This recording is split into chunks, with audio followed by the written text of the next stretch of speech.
মিষ্টি দোকানের মতো মালাই চমচম বাড়িতেই খুব সহজে বানিয়ে নেওয়া যায়। বানানো খুবই সহজ, আপনারা যে কেউ বানিয়ে নিতে পারবেন। নমস্কার বন্ধুরা, রূপাস কিচেনে সবাইকে স্বাগতম।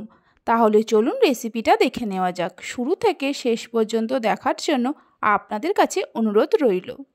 প্রথমে ছানা মেখে নেব। এখানে আমি 1 লিটার দুধের ভিনিগার দিয়ে ছানা কাটিয়ে নিয়ে জল ঝরিয়ে নিয়েছি। ছানার মধ্যে দিয়ে দেব বাড়িতে যে ছোট চামচ থাকে ওই চামচেরই হাফ চামচ ময়দা।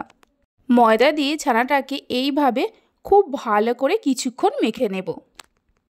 কিছুক্ষণ মেখে নেওয়ার পর আপনাদের দেখাচ্ছি। প্রায় 7 থেকে 8 মিনিট ধরে মেখে নিয়েছি। দেখুন ছানাটা একটা ডোতে পরিণত হয়ে গেছে। এবার সামান্য বেকিং পাউডার দিয়ে দেব, মানে 1 চামচের 3 ভাগের 1 ভাগ। বেকিং পাউডারটা দিয়ে মিশিয়ে নেওয়ার পর এই ডো থেকে ছোট ছোট করে লেচি কেটে নেব। আপনারা যেমন সাইজের চমচম মিষ্টিগুলো বানাবেন সেই মতো লেচি কেটে নিতে পারেন। লেচিগুলো কেটে নেওয়ার পর একটা করে লেচি নিয়ে প্রথমে হাতের মধ্যে পাকিয়ে গোল করে নেব, তারপর লম্বা করে চমচমের শেপ দিয়ে নেব। এইভাবে করে সবগুলো চমচম মিষ্টিকে তৈরি করে নেব। বাড়িতে কোনো গেস্ট এলে এইভাবে মালাই চমচম বানিয়ে দিলে বুঝতেই পারবে না এটা বাড়ির তৈরি না দোকানের কেনা। বাড়িতে বানালে খেয়ে আপনাদের কেমন লাগলো অবশ্যই আমাকে কমেন্ট করে জানাবেন। চমচম মিষ্টিগুলোকে তৈরি করে নেওয়ার পর চিনি শিরাটা তৈরি করে নেব। কড়ার মধ্যে দিয়ে দেব একটা বড় কাপের 1 কাপ চিনি। ওজন হিসাবে 250 গ্রাম চিনি আছে। ওই কাপেরই 3 কাপ জল দিয়ে দেব। গ্যাসের ফ্লেমটা হাইতে করে চিনিগুলো মেল্ট হওয়া পর্যন্ত অপেক্ষা করব। চিনিগুলো মেল্ট হয়ে যাওয়ার পর এই ফুটন্ত শিরার মধ্যে একটা একটা করে চমচম মিষ্টিগুলোকে দিয়ে দেব।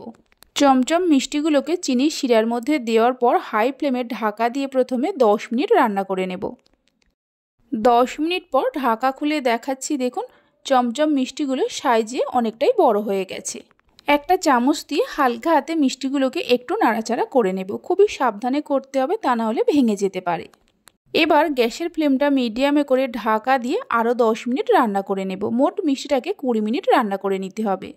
10 মিনিট পর ঢাকা খুলে দেখাচ্ছি। দেখুন চমচম মিষ্টিগুলো তৈরি হয়ে গেছে।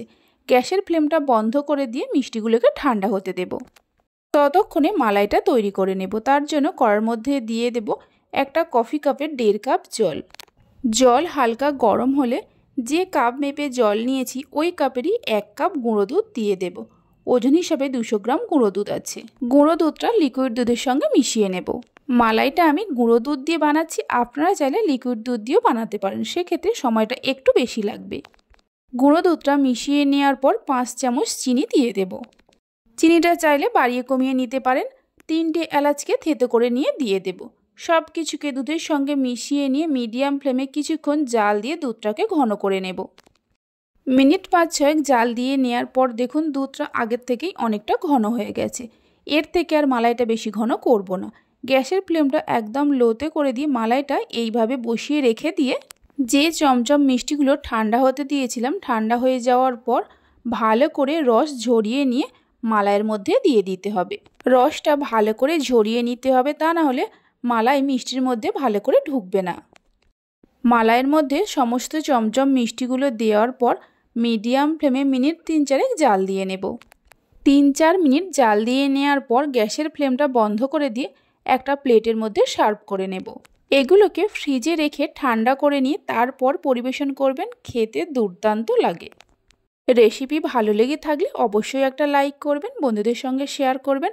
ভালো লাগলে চ্যানেলটি সাবস্ক্রাইব করে পাশে থাকা বেল আইকনটি প্রেস করবেন নতুন রেসিপির আপডেট সবার আগে পাওয়ার জন্য। একটা মালাই চমচম মিষ্টিকে কেটে নিয়ে দেখিয়ে দিচ্ছি। দেখুন কতটা নরম তুলতুলে হয়েছে। তাহলে চলুন ভিডিওটা আমি এখানেই শেষ করছি। আপনারা সবাই ভালো থাকবেন, সুস্থ থাকবেন। ধন্যবাদ।